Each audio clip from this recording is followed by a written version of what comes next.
You can holler, you can applaud, you can scream, you can do anything you want.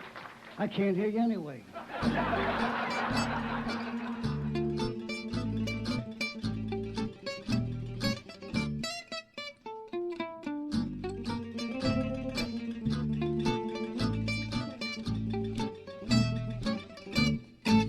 Welcome to the Salt Lake Dirt Podcast. I'm your host, Kyler Bingham. Today on the show, I am absolutely thrilled because we've got one of my favorite writers of all time on the show. Jerry Stahl is here to talk with us about his new book. The title is, it's a German title, and it is called 999. One man's tale of depression, psychic torment, and a bus tour of the Holocaust. I'm sold. Amazing book. It comes out July 5th on Akashic Books. As soon as I was able to get a copy of this, I read it immediately because I am, like I said, a huge fan of Jerry's, and it did not disappoint.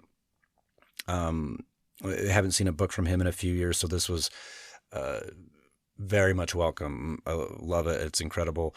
And we'll talk more about the details of it, but I think just one thing that impresses me so much about his writing is that he's able to tackle very heavy, deep, tragic events, showing respect, but also having this incredible sense of humor. I don't know how he does it, but he's one of the few writers that I am aware of that can pull this off and do it well. Okay, so pick it up. It comes out July 5th. One reason I'm putting this out a few weeks early is because I want to make sure everyone is aware of the event that he's doing with Ben Stiller. This is going to be in New York City, but you can purchase tickets for an online screening as well. This will be Sunday, June 12th at 7:30 p.m. It's in New York City. It's at the 92nd Street Y. And they'll be streaming it. Like I said, tickets are $20, I believe. So definitely something you want to check out. He also has, when the book is released, I'll put links to all this, but he's doing, I think on July 5th, an event with Jonathan Ames, another one of my favorite writers. So that is definitely, if you're in Los Angeles, that is one event not to be missed. So I'll put links into that. But yeah, I was so excited to talk to Jerry. He was such a kind, funny man. It was so exciting. I was so excited I forgot to hit record, which I haven't done that one in a while. But I was so excited, and he was just so welcoming immediately that we got into a conversation. I didn't hit record, so I missed a couple of the first minutes, but we're just, as we jump into it, we're talking about kind of the genesis of the book.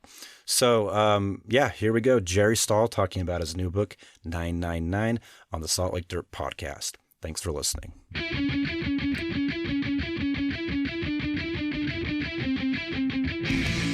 Yeah, it's, I don't know if it's ever happened to you. You seem like a pretty happy cat, but, I was just super fucking, you just reach a point in life where you've just had it, and I was feeling depressed and down and, the usual shit that old weirdos feel periodically, even when they're not old, we're not particularly weird.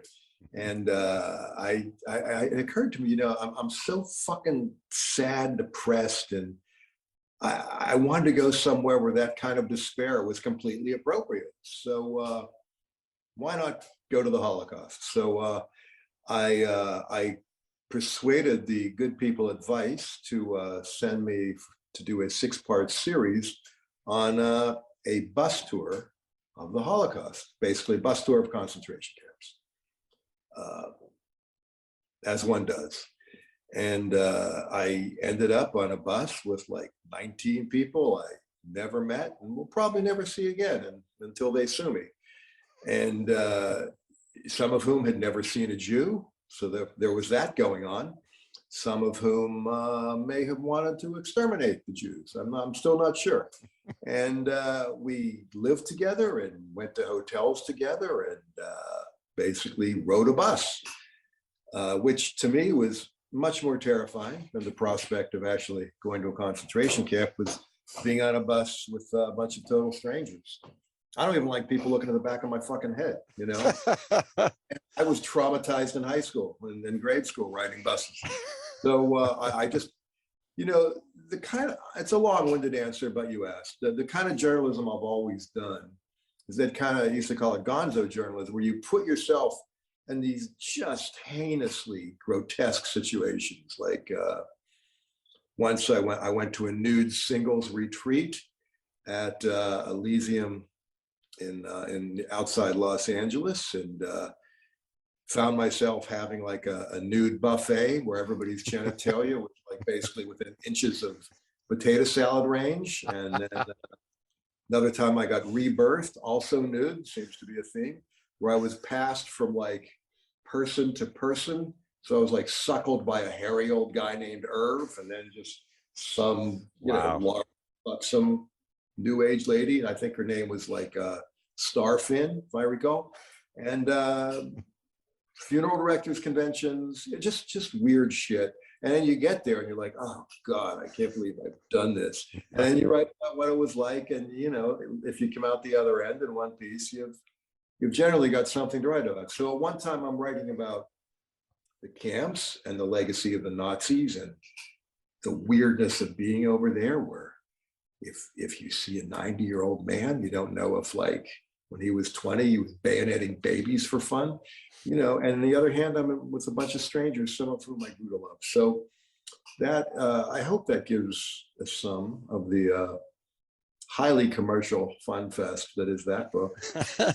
Well, yeah, definitely. I mean, when I, like I said, I'm a huge fan, so I've read all your stuff. And How did you even hear about this book? I mean, there's not a lot of PR. You must be. Just I'm on the mailing list for Akashic. Good, So okay. I saw that. And you're one of the writers. Like I was talking to Bruce Wagner a couple months ago. Oh my man, that guy's my hero. I love Bruce. Yeah, he's one of my favorites as well. Incredible stuff. So we were talking about you know, the last book that he put out, the Marvel Universe. And then somehow I think I was reading one of your the is it Bad Sex? Bad Sex on Speed. Yeah, so I was rereading that when I was talking to him. So he asked me what I was. Book. Yeah, I was exactly. He asked me what I was reading, so I told him that, and then he's like, "Oh yeah, I love Jerry," and then I said, "Yeah, I don't think he's put anything out in a while." So after I talked to him, I kept checking. I was just Googling you, and then it popped up, and then sure enough on the email list. So I got a copy as soon as I was able to get it. But yeah, I devoured the thing. I just blazed right through it. And it sounds like you said the bus tour aspect is horrific. So I'm a high school teacher, and I've done a few bus tours with high school teachers from around the country. And so that's why you have that semi-traumatized look in your eyes. Yeah. And what do you teach, man? What grade? I teach U.S. history, 11th grade mostly. Public school, private school? Public school, yeah, all the way. God damn, doing God's work. Thanks. Without mentioning God, I hope. Yeah, no, it's been Yeah, that's fantastic, man. All kidding aside, man, respect. Well, thank you. I appreciate it. I mean, it's a crazy career to begin with, but the last couple of years have been bonkers. But I think is that because of the Trumpy fallout of it all, or what? I mean, that, and then just like it's tough, especially teaching U.S. history, because it's thankfully I teach in an area where it's like this sounds horrible, but like the parents aren't super involved with the kids' lives. So which is a good thing for you. It is a good thing. I prefer like working with those kinds of kids. So I think there's like not the hot button issues of like if I say something just wrong or say a word wrong, I'm not going to like lose my livelihood. You're allowed to mention slavery without being attacked and shunned. And yeah, so far. Well, I mean, we'll see. So far, so good with luck, that. Man. I taught juvenile offenders. I mean, oh, wow. Violent offenders in juvenile hall. I've done that. To volunteer. I mean, not as a gig. Right. And I taught at San Quentin briefly. So I admire what you're doing, man.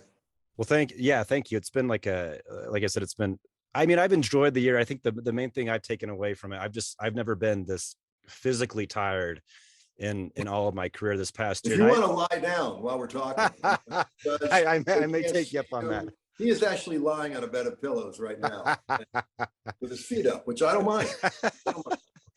Yeah, definitely. Maybe I should start teaching that way.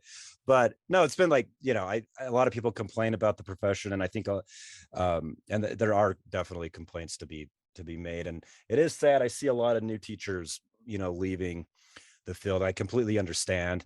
Like within that first 5 years, it's a very delicate. Really? Is it like a baptism of fire? Oh, totally. Because you get the toughest classes when you start out. Really? So it's like, yeah, fuck you, new guy, and then they just give you. It is pretty. Yeah, it's not fair. I mean, I think there needs to be more balance in it. Oh man, how did you stick it out? I think what it is. I started teaching special ed initially at a high school level, and I think the first year I had a student throw a desk at me, kind of unprovoked. That's a big kid. That is a big kid. He was a big kid, and luckily I dodged it, so it didn't get me. So it kind of came out of, it was a Can I just ask where he is now, or she? I don't know where he's at. I mean, we ended up developing a pretty good rapport. He was in 10th grade at the time, so I saw him through graduation. We were, we were great. Amazing. But I think I dealt with a lot of like really tough situations with behavioral, issues, kids. Sure. So by the time you get to regular high school, you're like, nothing. It's like taking the ankle weights off, right? You're like, exactly. That's a beautiful way to describe it. I think the biggest challenge is this, just here in Utah, the class sizes are just out of hand. I have like 40 kids in a class. 40. So, yeah, my daughter had that at public high school in LA, and it was wow. And in grade school too. I mean, So it's nationwide, I guess. It's like it's not. Well, except for the kids who go to like the children of government elected officials, none of whom were in public school. You know the deal, right? So exactly. So yeah, but I think like one thing, talking to a lot of writers, I see it is nice because they it boosts my ego, makes me feel good about what I'm doing. But there's always some kind of connection. I think especially with writers too. They end up teaching it in some capacity at some point. They kind of have to. And I've always tried. They would never hire me. I don't know why. But, I could never fill out a CV properly. So. Well, I think like, I don't know. I would love to have you as a teacher. that would be a great. Yeah, man. I'll do remedial. That's right up my alley. So, but yeah, back to the bus tour. I think like just the pain of being. I'm a very like I like to be. I consider myself a writer. I like to be alone. You're an artist, man. When I'm not working, like, I love to be alone. That's what. I think that's pretty common. Well, are you is this an optical illusion, or are you in a wholly black room with a white bookshelf? that's no, it's a painted black. Yeah, painted black. Wow. And this is my writing room. So I do my podcast. Do you own your home? I do. Yeah. Well, you better, because when they see that, man, the authorities may be contacted. That's really fucking. That's one of the coolest rooms I've ever seen. Well, man. Thanks, man. Yeah, no, this is the one room that my wife is like, I don't care what you do. You like, you can just paint don't it. tell me. Because I said I'm gonna paint it black, and she's like, I don't care, whatever. Of course you are. I'm not going in there. Yeah, but I love it. This is my space. So my dogs hang out here with me, and it's. What dogs you got? I got you walked away. So I'll have to send you pictures. I have 3 dogs, cool. 2 half Chihuahuas, nice. and then another one who's he's a Maltese mixed with some herding dogs. So are they rescues or? Yeah, they're all rescues. Yeah, I got some of them. That's good, man. Yeah. What kind of dogs do you have? Right now, I'm down to one shepherd. One weird rescue shepherd who is scared of men. So every time she sees me, she runs away, which is so much fun as a dog owner. But what the hell? We all have checker pets. Sure. Yeah. I mean, a couple of my dogs are really scared of men too. And it's weird. How do they like you now, or do they still run away? They like me. They're good with me, but like, that's good. Other men. So I don't know what that says about me. I don't know. That's good with dogs. That's what it says about you. I guess so. But yeah, so where was I? I don't know.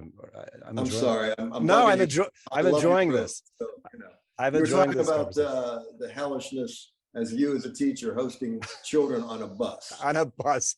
So I think just the thing that freaks me out about being, especially like the tour you went on was about 2 weeks, and you are you're with those people. You're stuck with those people unless you try. Unless three you decide square meals, man. 3 meals a day. You're there, and like your schedule is like meticulously laid out. And I might add, my life, such as it was kind of falling apart. Part of the book is I was hired to write this fun thing on ABC based on a book I did called OG Dad, about being an older father, about, the wackiness of like, being a dad and having a kid, with a much younger woman, which is great, except for the fact that the marriage had fallen apart. The child lived in Austin. It was just a fucking mess. And so I'm writing a thing about the happy, wacky thing while that's fallen apart. And I'm in Auschwitz, and I've sold it to ABC, which is a huge mistake. So I'm like walking out of the ovens, getting calls like, "Yeah, could you make Jerry less creepy?"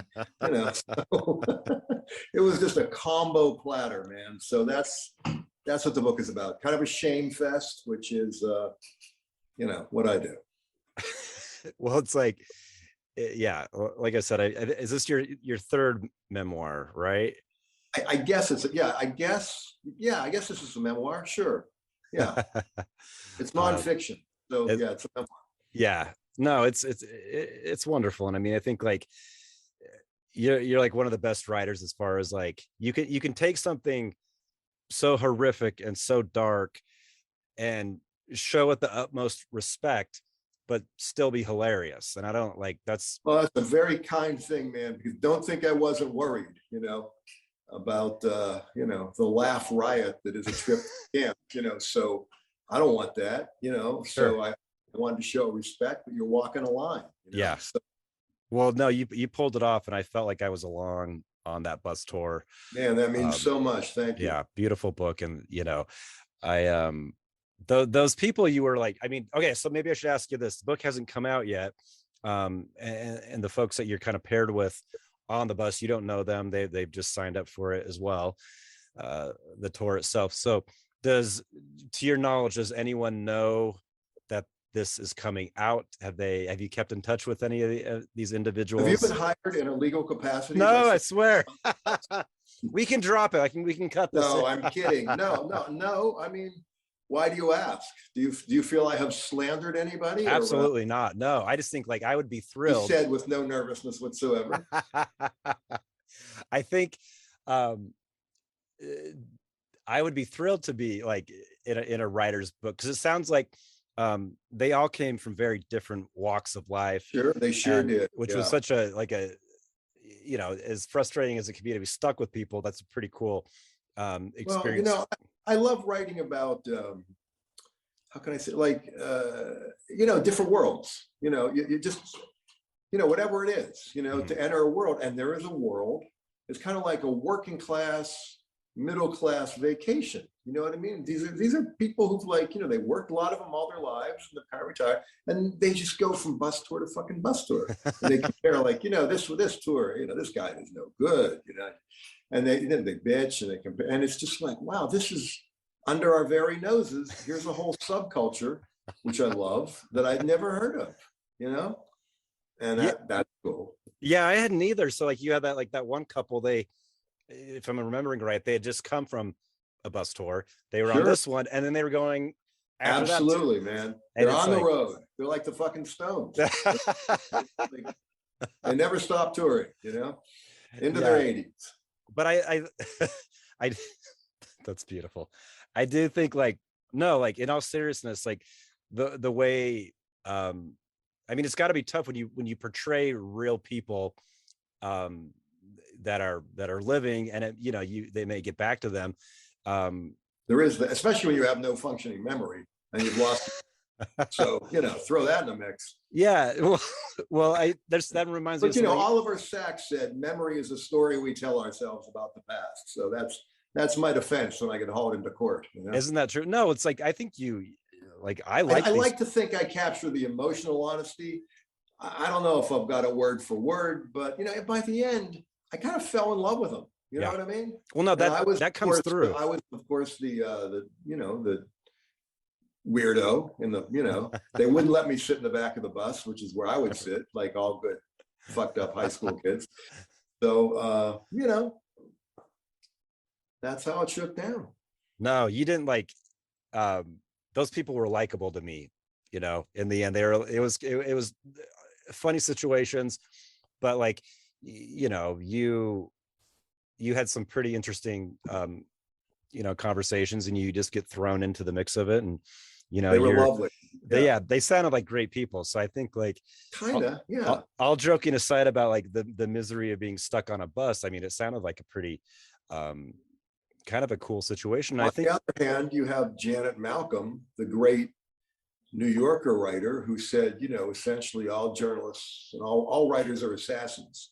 They take innocent people, they get them to trust you, and then you fucking betray them in print, So I think somewhere in between those two things lies what I hope is some decency highway that I managed to stagger down, No, I think the people, like, if you ever do hear from any of those people, I think I think they'll love it. I think they'll be. Hopefully, it won't be in the capacity of somebody saying "you're sir."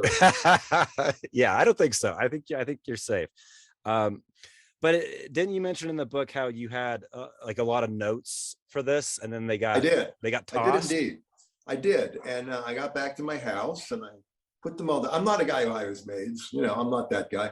But a friend of mine's grandmother needed to make some dough. The place was a fucking mess.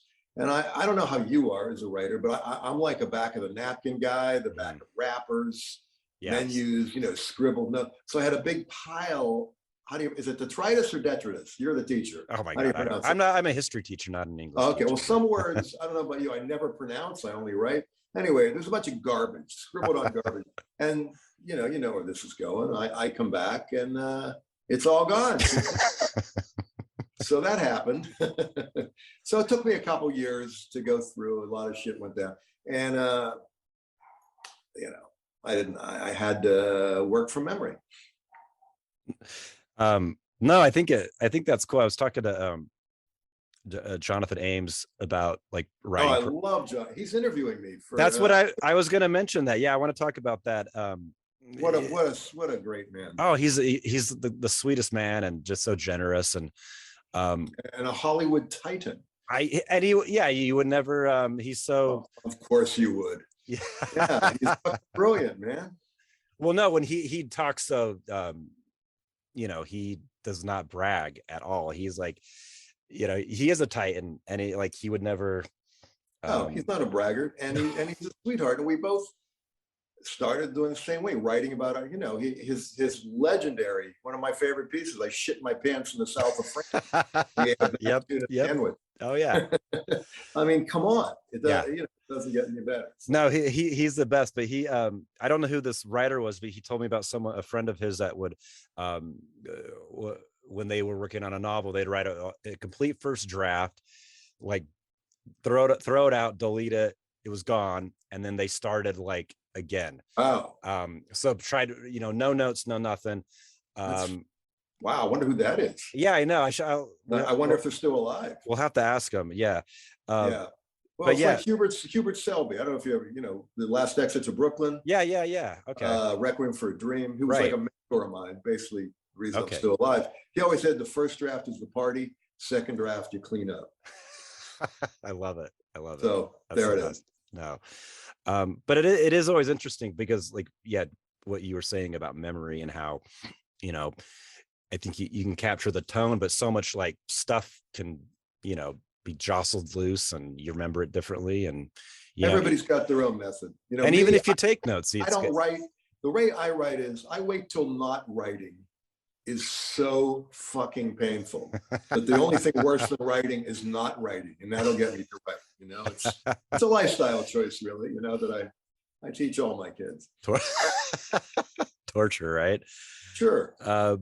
So I did want to ask you, because you've written several novels, and I would say I, Fatty is one of my favorite novels of all time. Yeah, we're trying to get that into a movie now, but the timing's a little rough. It's with Mr. Deb.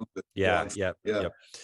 But it would make a wonderful movie. But thank you, man. Appreciate that. But I think you mentioned in the new book how there was a novel that was between the, I'm sorry, I keep messing up the title, the bad sex on speed. You have issues. I respect that. My memory's up. Hard for you to say it. I get it, man. We all have. I don't trust anybody who hasn't been to hell, so it's fine. You're in a safe place. Thank you. I appreciate that. So that's a relatively small book, but you mentioned that there was a larger novel that, or is my memory all messed up here? I thought you said something about a completed novel that you had with a bigger publisher, and then it kind of fell through because you had published this other book on a small press, and it was too close in timing. Yeah, I did Happy Mutant Baby Pills. Okay. I had essentially blown a very big Hollywood gig, and I was so scared of it that I couldn't write again that I banged out. Yes, thank you. 2 books at once. Being made as a movie in France, weirdly. Really? Oh, wow. Anyway, yeah, not to brag. That and a euro. Yeah, man. And so it came out before the other ones. I did all the press. Okay. And they were furious at HarperCollins. And like most of my novels, they're waved over at Barnes and Noble and then tossed in the remainder of it. So, but huge in France, so I can't complain. I know. I like I said, I mean, I keep saying how much I love your books, but this is definitely I've read it a couple times, and I'm listening to the audiobook right now. And the guy, really? How is it? Every time I turn it on, I get the heebie-jeebies. The guy, I personally love the narrator. I think it's cool. I think he does a great job. And it's just, I don't know, he just has a wonderful voice. And to me, it seems like it's a perfect voice for this book. It just fits so well. Nice. From a fan's perspective. I love it,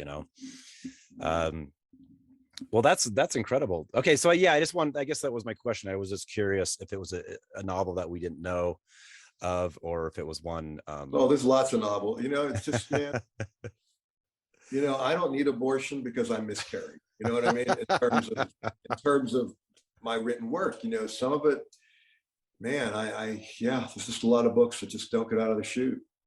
Is it more like it all gets it's all cannibalized somehow. You know what I mean? Nothing goes to waste. Sure. If that makes sense. Yeah. What about you? Do you have books out? Tell me. No, I'm working on my first novel right now. So I'm You got a title? I do have a title. Do you want me to? You tell me. If you want to put it in the universe, fine. If it's that's I don't think I've told anyone this. So the title is The Carmine Garter. Spell that last word. So like Garter, garter, like on a woman's leg. That's a G, garter. Right, garter. Right. That's what I said, right? You said C, if I'm not mistaken. Oh, I said. Anyway, so I can't hear. So no. Yeah. So the Carmine Garter. I'm so in, man. That sounds cool. Great already. Well, thank you. No, I mean, I blurb it. Yeah. Oh my God, that would be incredible. So I think. Give me, what do you think? Well, okay. So I've been, I've never published a novel before, so this would be the first one. So I've the characters have stayed consistent, but it's gone through 3 different storylines. How many years have you been working on it? 4 years now, which is. So you're what problem is a different author is now writing the book? Yes.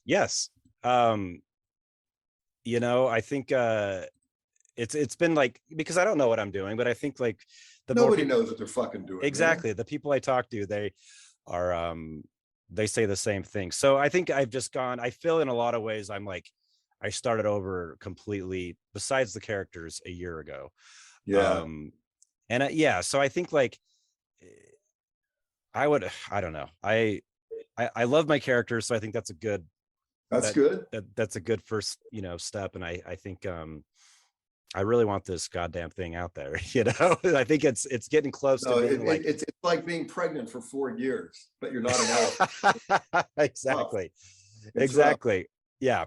What's the holdup? Is it just you got to work and do life and I think work, marriage together and all that? And yeah. So I think life, and I get a lot of work done in the summer. I go through these good rhythms where I I'm writing a lot, and then it kind of like it dries up, and then I hate what I write oftentimes, and then I You feel can't listen. You can't listen to yourself, man.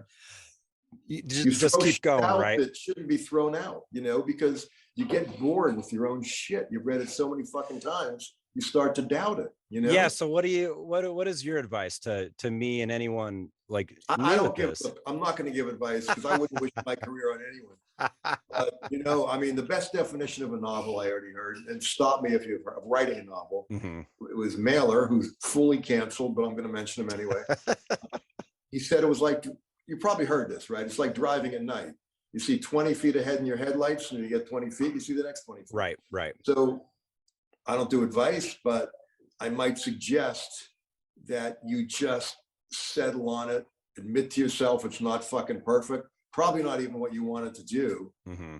But, the choice is to write something, to not write something perfect, Right. or write something imperfect, and at some point it's got to let the fucker go, because you're going to kill yourself because of, over judgment. Does that make sense? Oh, complete sense. And I think that's been the case. What other people tell you, man? I mean, I don't know, Well, no, I think I think the people like Jonathan Ames told me, like, love your characters. Bruce Wagner said the same. So these are like, so you, Jonathan, and Bruce are my three favorite living authors. You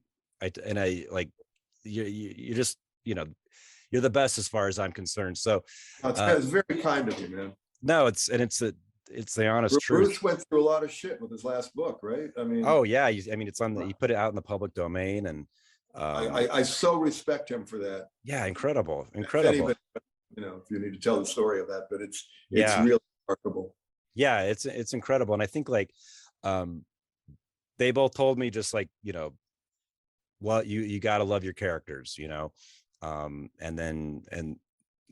feel like that was some great advice. And I think you got to stay surprised as well. Yeah. I mean? So I think one of my issues early on that I think I got tripped up on was I made the mistake of reading too many of those like how-to books. Do you know what I mean? I think they kind of fucked up my head a bit about how to make money writing how-to books.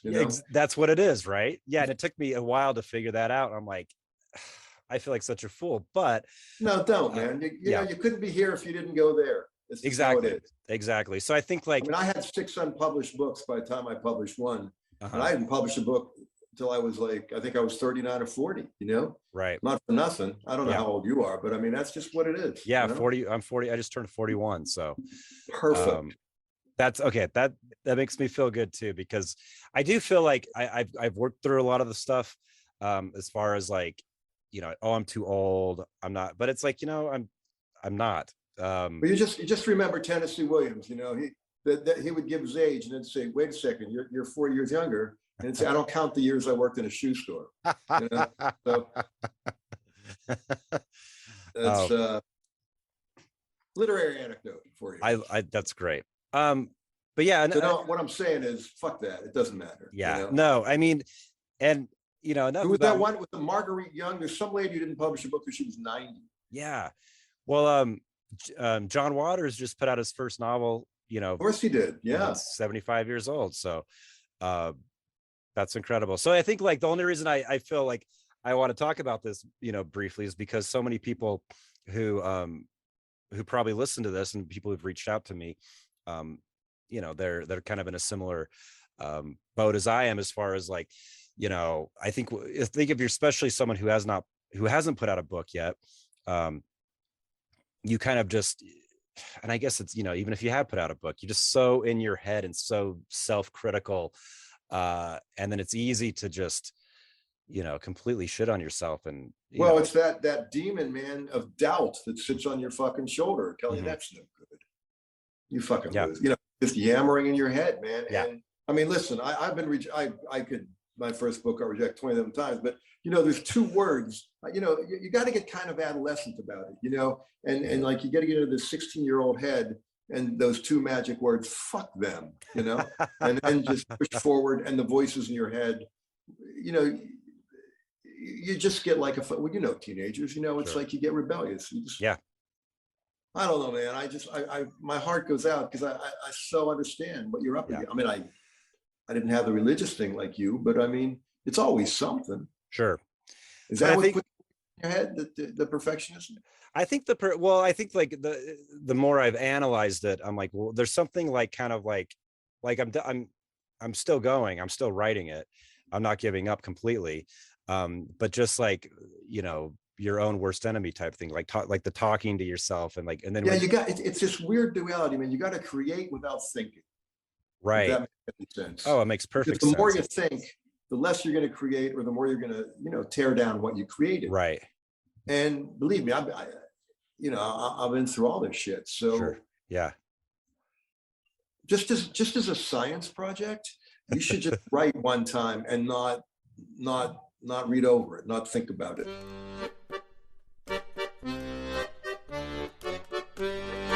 Hey, sorry about that, Jerry. I got kicked off. What happened?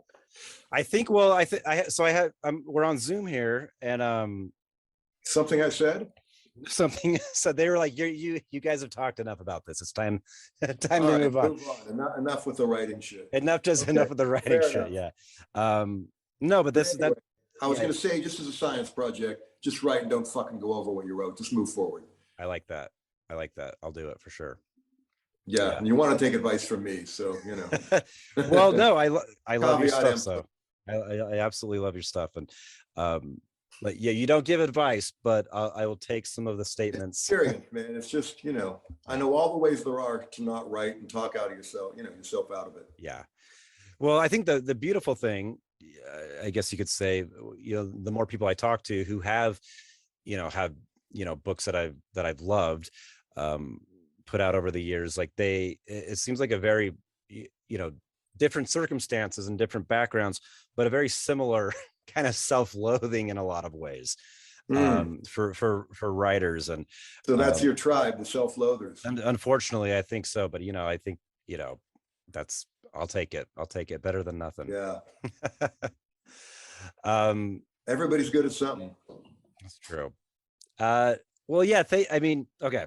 So this book's, you know, it's an older book, but like I said, it's one of my favorites, like period, like, you know, out of, you know, any book I've read in, you know, a long time. But Fatty is something I've come back to over and over again. And I think, like, for people who haven't heard of this book, because I think it came out in the early 2000s, I just want to make sure people are aware of it, and to, you know, to pick it up, because it is like, it's an incredible story. And just, you know, Fatty Arbuckle, who, you know, I thought everyone knew, but a lot of people, you know, don't know who the guy was. And I mean, if a film ever gets made of this, I mean, this would be like this. It's an incredible story, and the way you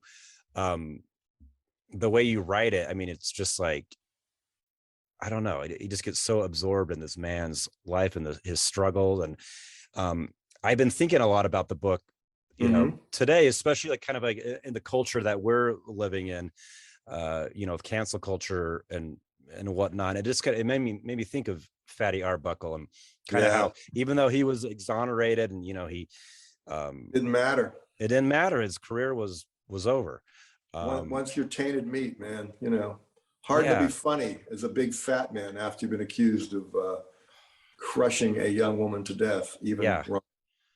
Right. So I think, like, you know, just briefly, maybe we could, I know we're probably running out of time. Whatever you need, man. Okay. Well, no, this is wonderful. I would love to hear just about, and you write about it in the book at the beginning, but just kind of the background of how. Well, I'll tell you exactly how it happened, if you're asking that. Yeah, absolutely. Way back when, a friend of mine, the late, you know, Anthony Bourdain, was doing a series of nonfiction books about kind of oddball Americans, you know, or iconic or little known. And he did Typhoid Mary, who oddly enough turned out to be a chef, not surprisingly. And I did Fatty Arbuckle. The problem being, well, was that a glass of milk? It looks It's like it's a Oh, I'm sorry, my mistake. no. It's sparkling water, orange All sparkling right, water. either way, I don't judge. I was impressed either way. Long story short, I wrote it. It was supposed to be nonfiction, and it sounded like a fucking term paper. No knock on term papers, but it was boring. So, unbeknownst to the editors and the publishers, I decided to make this insane decision to make it kind of a fake memoir, and because I believe, I don't know about you, when I read something, I don't care about the content, the descriptions. If I fall in love with a voice, I'll follow it fucking anywhere. Mm-hmm. Yeah, And I got his voice in my head. And since you mentioned the movie, like Philip Seymour Hoffman, who was supposed to play Fatty, originally said, man, this is a more honest memoir than your fucking, Permanent Midnight, your allegedly first memoir, because you can hide behind another character to talk about your own shame, and there's something to it. So that's the origin of the book, and how it ultimately took off as a faux found book that he was forced to write. Mm-hmm. Wow. Yeah. I mean, I think especially with like these, and he's one of the more known, individuals from the silent era, but there's still so little on. Well, there's a great book about Keaton that just came out.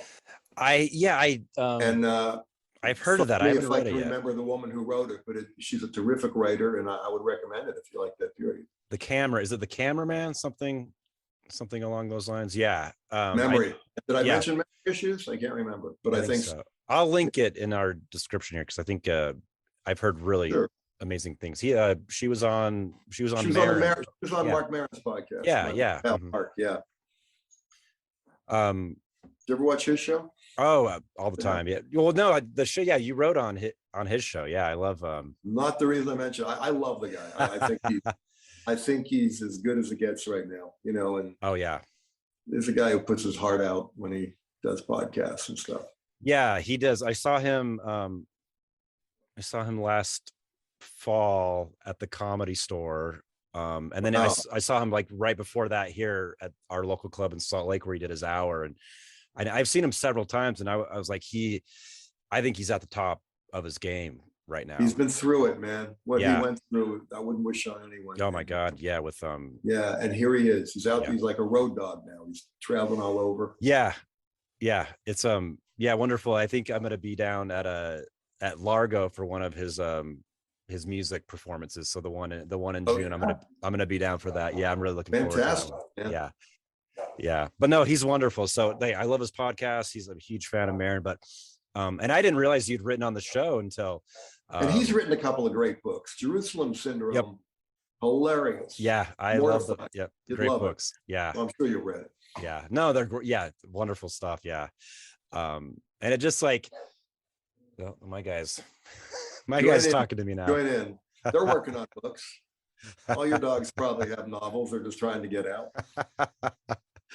Absolutely. Well, okay. Let me ask you this. What, I'm really liking this book, and I'm going to have this guy on the podcast in the next few weeks or so.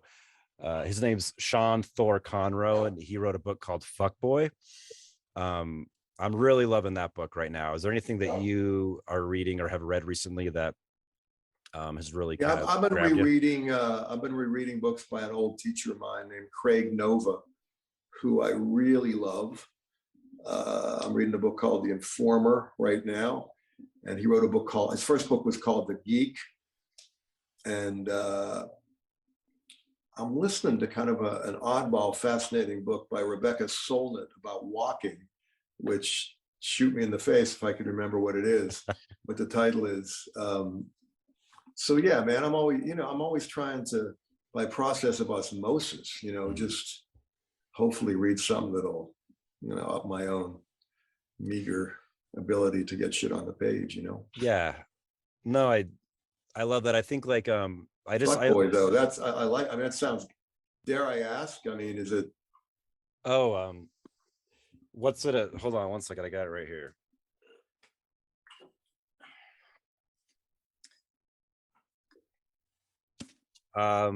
I don't know if it's too bright. No, I get it. I can see it. Okay. Sorry. Yeah, it came out, I think just a pretty recent, it came out this year.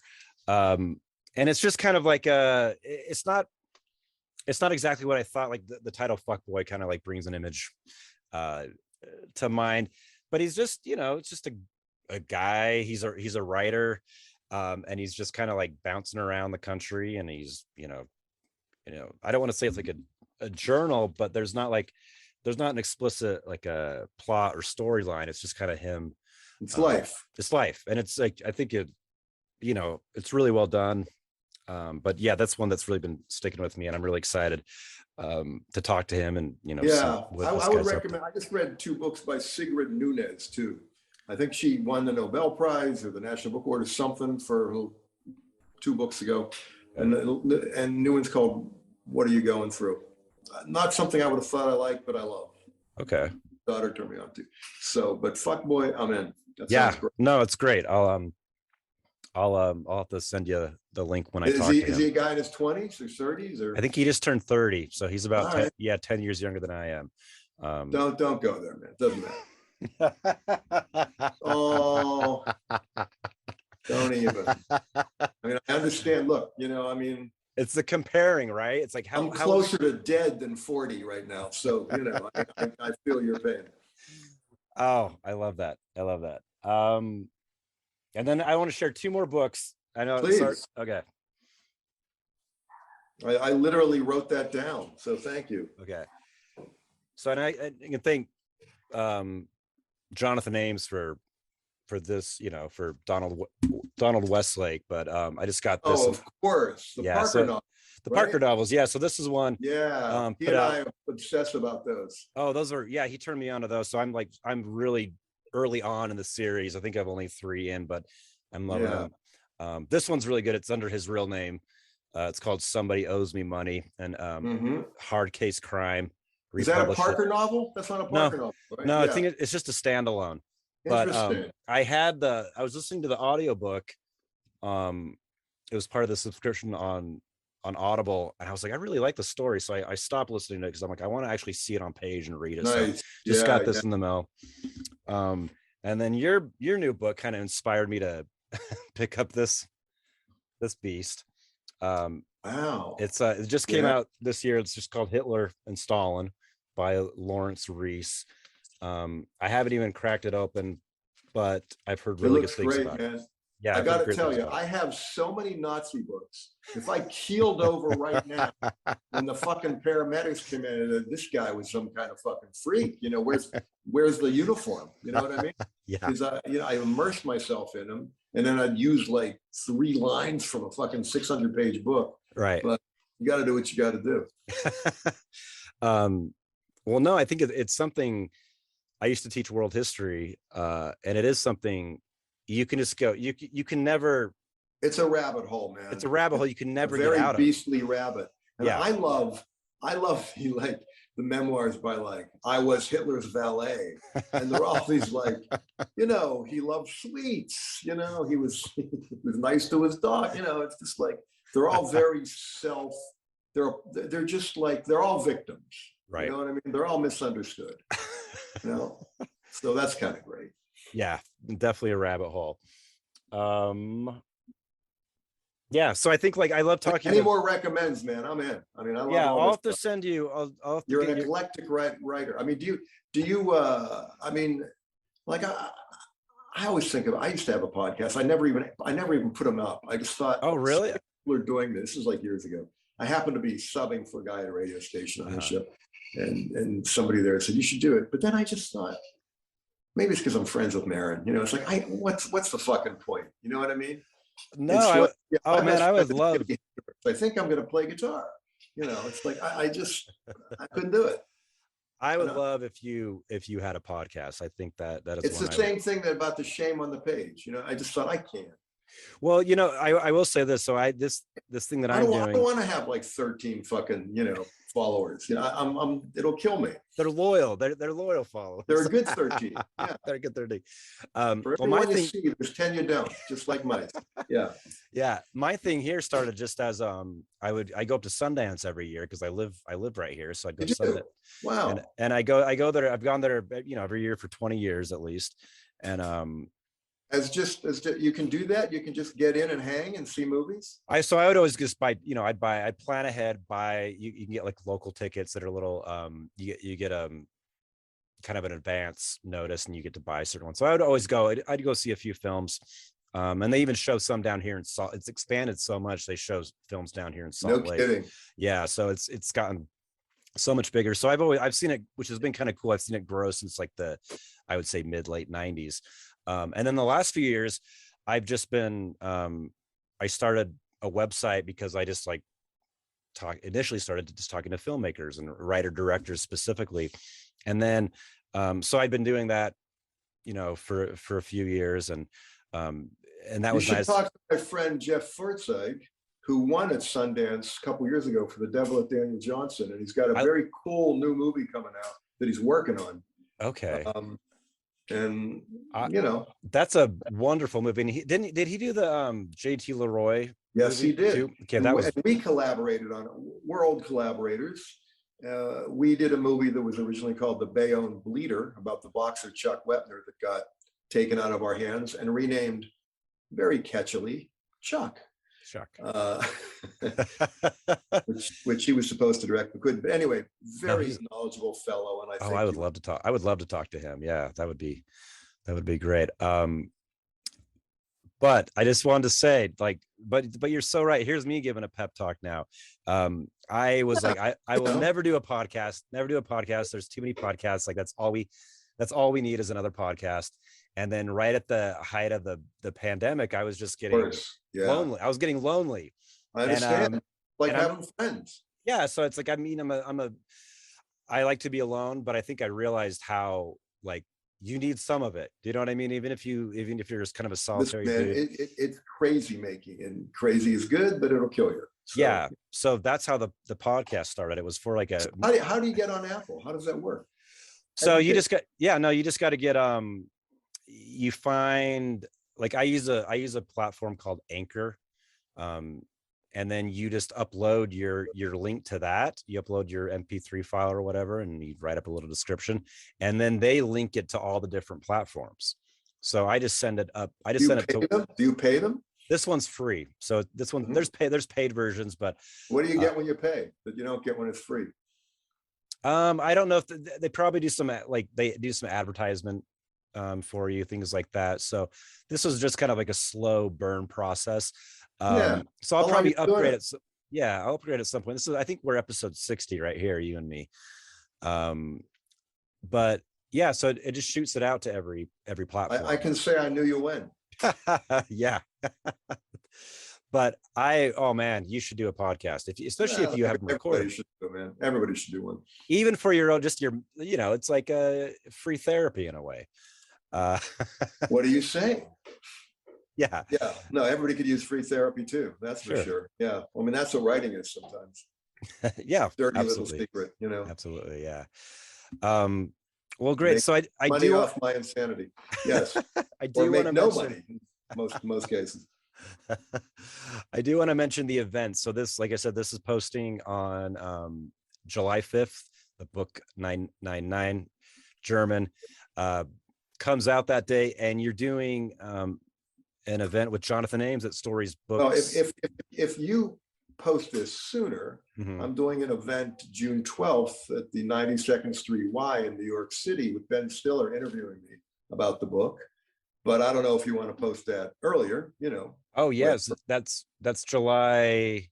That's June, so it's a little confusing. Okay, gotcha. The only time he was available, and how can you pass that? Sure. Okay. No, I will definitely. Let's do that. I think that's June 12th. Perfect. So, and that's still pretty close to when the book comes out. So whatever. Prepped. It's your podcast. I'm just appreciative that you're interested in your name and dates. So thank you. Well, I want people to buy the book. I mean, I think it's a wonderful read, and like I said, you know, there's so much like darkness and heavy topics, but it's funny Did you as laugh hell. a lot? Oh yeah, I think I laughed out loud. I'm reading it in bed with my dogs, and I Nice. kept running to my wife, which I never do with books. I kept running. I'm like, oh, you got to read this paragraph. You got to read this. So, And you're still married. So and I I'm guess still that- married, so she Yeah. knows my sense of humor, and she knows. Yeah, she's very supportive. So she was like, yeah, that's great. Well, thank you. Yeah. What does she do? So right now she's just a dog mom. So she, you know, I've been Hey, able to not forget that just, man. Just. That ain't nothing. Don't sell her down. Well, there. and we did buy a house a couple of years ago here in Salt Lake, and Congrats. it's, you know, it was I had definitely one of those once. fixer upper. So that's her Mhm. thing. She's doing her garden thing right now. Oh, and, you know, fantastic, yeah, man. That's great.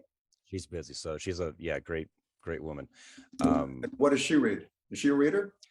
She reads very different things than I do. So Cool. and it's great, you know. So we have she likes a lot of spy novels. That's her Nice. thing. So Nice. yeah. Okay. There's no dearth of those, man. Yeah, so I think I always mess up how you say his name, but you know, he died. He didn't die too Lecare? long ago. Yep, Lecare. So she, I don't know if it's Lecare or Lecare. yeah, she always says, yeah, I have no idea either. But so she just got his last book that came out after he died, and she's been reading that. That's her latest read, but she seems to be enjoying it. He's great. Yeah. Yeah, wonderful guy. Well, Jerry, thank you. I mean, I could go on and on and on, but I'll just have to have you on again one of these days, because this was a lot of fun. Pleasure, man. And you know, things ever get fucked up with the book, you got my number, man. You know, yes. Oh man, I'll take you up on that. But yeah, free bad advice. Free bad advice. I love it. Jerry Stahl, thank you so much for everything. This has been, like I said, a treat talking to you. And the new book, everybody, pick it up. I'll have links for everything in the description here. Yeah, this has been a blast. In the meantime, we're going to be waiting for the Carmine Garter. Am I right? The Carmine Garter, you got it. Yeah, that's cool. That's so awesome hearing it. I'm in. Hearing it out of your mouth. So thank you so much. Thank you, man. Take care of yourself. You too. Bye. Bye-bye.